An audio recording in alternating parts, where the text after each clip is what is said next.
It's not necessary to say that Hugo didn't like his father's words. If he had to find his destiny, he would, but it was a very convenient stance, his. Shouldn't he teach him how to do it before? His temper overflowed like the wine fermenting through the whole of the barrel. But he backed. He implemented his talent for taking the back door. He kept the distance with his father, pretending becoming mature, and moaned in secret to his mother. He convinced her his job wasn't the best for his future, so in the end they got him a new one as caretaker in some government premises. If he didn't work much in his former job, less he did in this. The Sun government premises was an empty warehouse to which nobody went in, without telephone or security cameras. In other words, who knew what he was doing, or if he was doing something?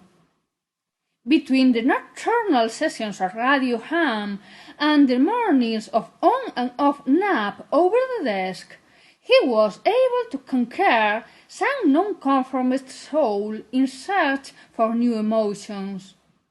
One of those nonconformist souls in search for new emotions was Sal. Even though I must say the emotions he was looking for were of another kind. He knew Hugo by sight, by the checking he made to him every time he passed by the post office Sal walked in. Hugo, that was highly perceptive to guess when somebody liked him, saw in Sal a necessary collaborator, not too much uncomfortable. He knew how to play along with, keeping him away. It was important he was happy because through the post office Hugo could control communications. It let him achieve targets that radio didn't.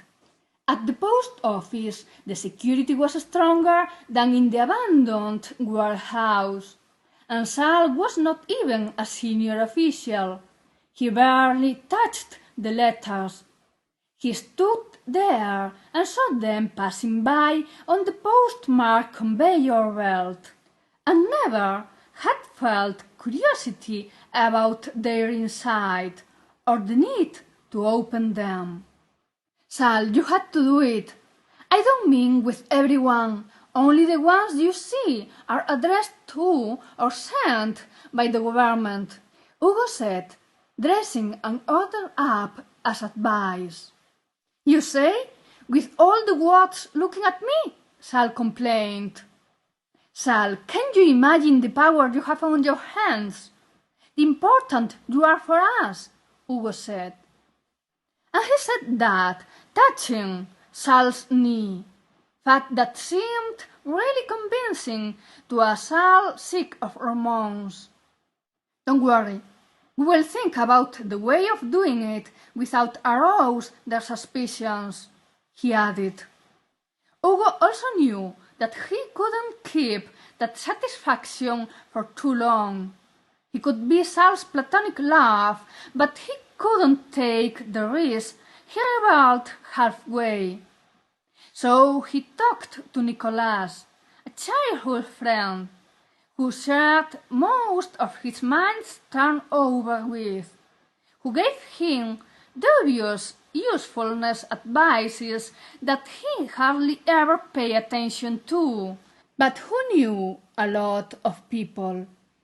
Well, Hugo, I don't know, 3 or 4, he answered to Hugo's question.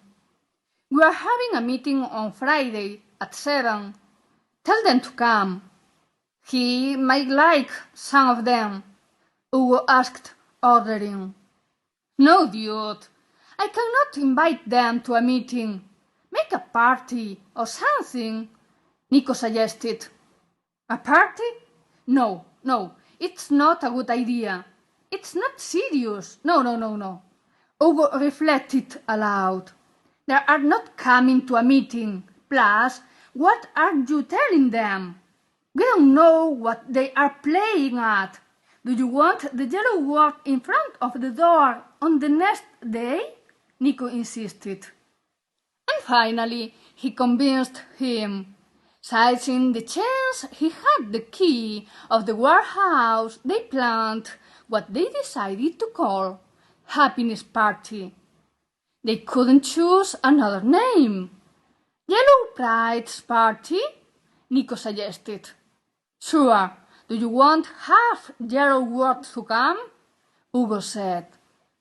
Well, if you don't invite them... No. A rebellion party? Hugo asked. What do you want?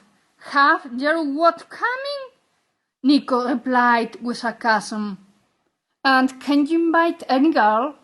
I don't think my girl's friends want to come, Hugo asked. In 3 days they had everything ready.